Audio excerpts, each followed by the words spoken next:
Hello there, I'm Sam Barrick. I write for Q Quite Frank News. I'm coming to you now from my room at the University of Hull, where I'm currently studying politics and international relations.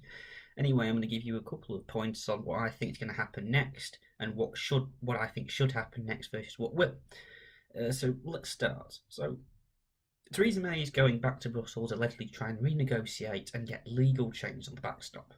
Obviously, this is the most controversial part of the withdrawal agreement, but by no means the only flawed part of it.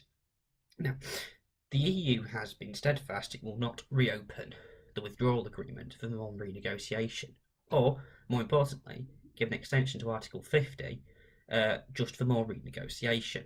So they're in effect saying it's this deal or no deal, or you can just unilaterally revoke Article 50 and we can pretend all of this never happened, which is what the EU wants to happen.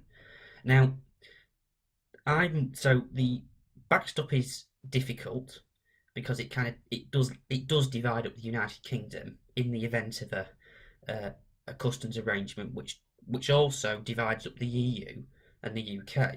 So the EU cannot legitimately allow for a border, well, a borderless border. Effectively, I know that sounds oxymoronic, but it's true. Whereby there are two separate customs arrangements from one side to the next. So it has to get some way of keeping Northern Ireland in the customs union to avoid maybe trucks and goods that don't come up to the EU regulations into the European Union. So you could get exploitative businesses getting cheaper, poor quality goods in purely for the sake of cost making. The EU can't allow that. And the only solution to stopping that in the event of a no deal or worse still, even or further down the line after the future relationship has been negotiated after the transition period, for a hard border between Northern Ireland and the Republic of Ireland. This would kind of, in effect, destabilise the Northern Irish peace process. Nobody quite knows how bad that would be. But the point is this Owen Paterson goes on about how there's this wonderful technology that has been invented and ready to use on it. It's not true. So that has to be there to protect the integrity of the single market and, more importantly, the European Union. But the EU needs to recognise, in my view, that the deal was so resoundingly rejected in the UK Parliament that a few warm words of reassurance with no legal backing is not going to change anybody's mind. So they have to either reopen the withdrawal agreement or completely scrap the withdrawal agreement and offer something more holistic. So the Brexiteers claim that some super Canada was offered at some point in the past. I don't know if it was because I'm not privy to the negotiations, but I don't really know what the EU are playing at. If they did offer that, then Theresa May was stupid in not taking it because she's steadfast, resulting to her own red lines. But the EU need to kind of recognise they're going to crash on a no deal here, and that's where we're heading. If they stick to this, that's where we're going. There's no majority in Parliament for a second referendum.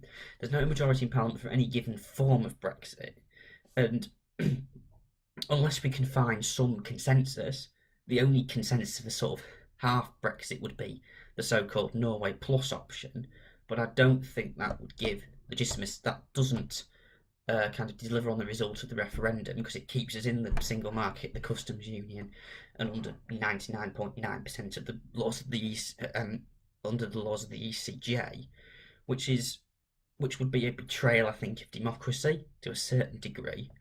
It would be a gigantic fudge, and it wouldn't actually stop the Brexiteers in Theresa May's own party rattling on in the background and causing even more uncertainty, and causing even more disruption to her party, leading us potentially to another general election and we're still a Corbyn government. So the Norway option is not possible. Second referendum might even go in there. That would be awful. And what happens if it's 52-48 remain? There'll be rioting in Sunderland and Hartlepool and playing Stoke-on-Trent. It would just be disastrous. So the EU needs to lighten up and let's make maybe get a time frame for the backstop, or allow us unilateral withdrawal of the backstop, or something similar. And I suspect then you could get Tory Brexiteers to compromise They need to do the same. They have no room for compromise. They want it all, and they want it now. And there is no utopic world outside the European Union. Even though growth has declined, investment in businesses declined as well, but I think that's as much to do with the slowing down of the Chinese economy as much as it is to do with Brexit.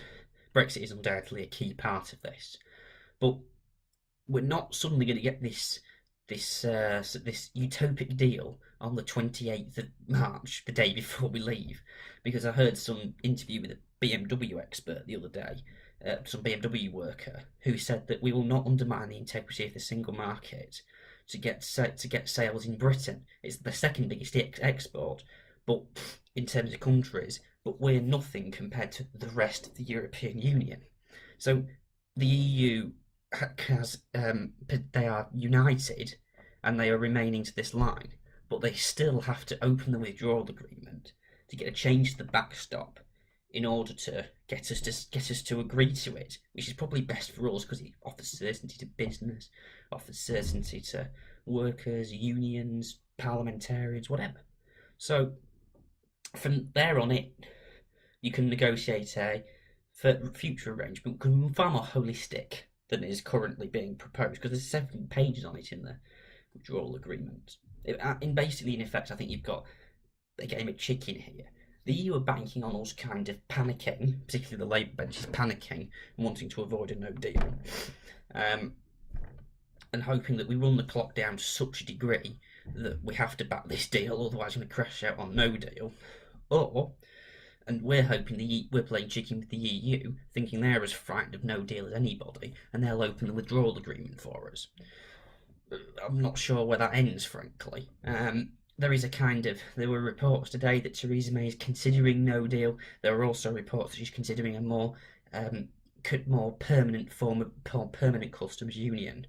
I don't think either are particularly acceptable, because the customs union just sort of brings into disrepute what the hell would Liam Fox have been doing for the last couple of years. So I'm not really sure how that delivers on it. Labour's position is useless, but I think too much is made of that. No, they're not the government, and the government can't agree with itself, let alone the rest of the Conservative Party, on what its position is. And that's why I've ended up with this deal, which is within the circumstances, with Theresa May's hands tied, with her own stupid red lines, and with the EU's united front. That's where we're going to end up.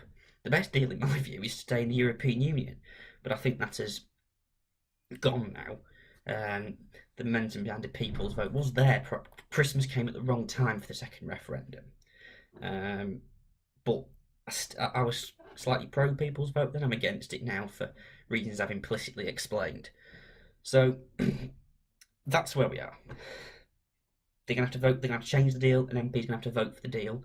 Otherwise, the horrors of either a second referendum, unlikely, but more likely a no deal, get onto the table. The withdrawal agreement is a starting point, not the end. It is a means to an end. After that, once the transition period is over, we can negotiate it much better. We can maybe, with the greatest will in the world, we might negotiate a better deal with the likes of India, Australia, not the United States under its current ownership, because free trade's slander over there. But, sorry, blasphemy even, not slander. And then with the European Union. But firstly, we have to break this impasse, and we need cooperation from both sides. That's all I've got to say. Thank you very much. This is Sam Barrett.